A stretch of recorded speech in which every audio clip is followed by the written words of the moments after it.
Over the last couple of decades, there have been significant changes in people's health worldwide.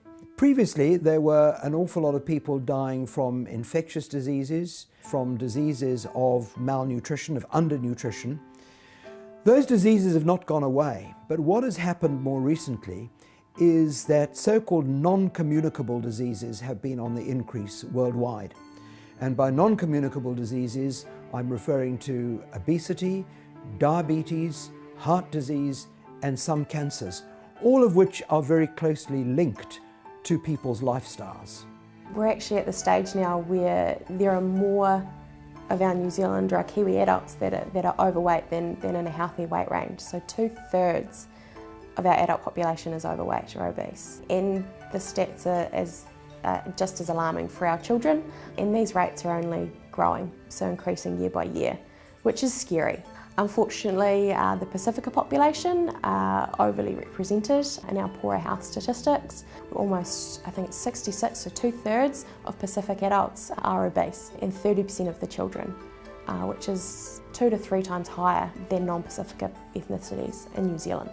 Actually, there's a lot of health issues. It's quite complicated. For example, obesity is still quite high, even though the years that I've witnessed, we see a little bit of movement forward. So Pacific people are starting to change their perception. We start looking at feasting example. We witness that some of the churches are changing their gathering method, exposing a lot of vegetables and fruits to Pacific people. Some people are cutting down. We still have a long way to go. There is now a strong recognition worldwide that we have got to prevent some of these diseases.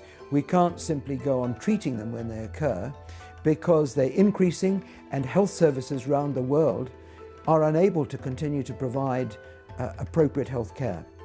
One of the really positive things is that we actually know something about how we can prevent these diseases.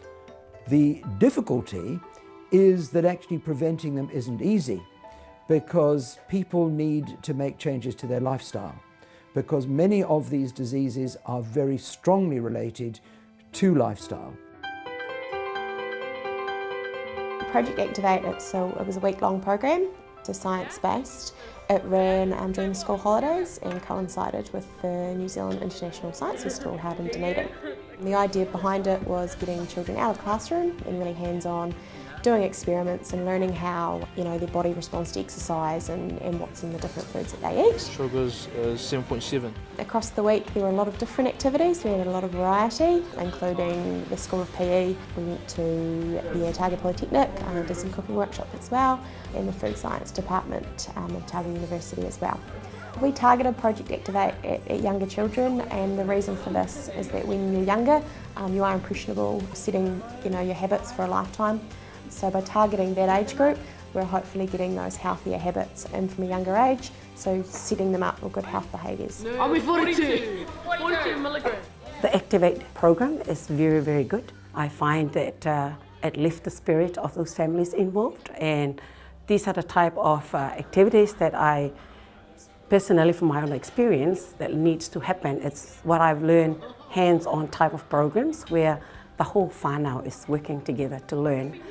Because even the children, if the children are learning by themselves, it's really hard to bring their learning and get the parents to change their views. But if the parents are part of that program, then all the families are on the same page, so it's easier to make that change, to move forward as a whole family. You can't just teach different parts of the family, the whole whānau needs to be engaged.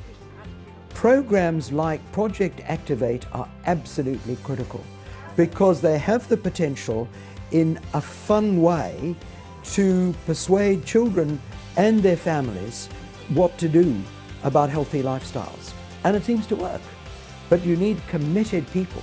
And I think what things like Project Activate can do is to kind of just stimulate the awareness.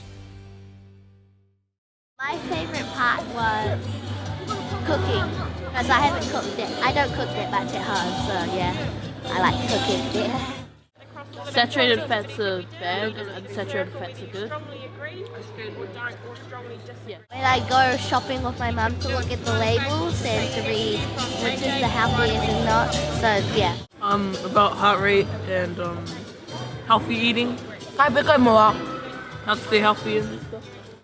The harder you work, the more times your heart beats. I think that this project was really good and it was fun.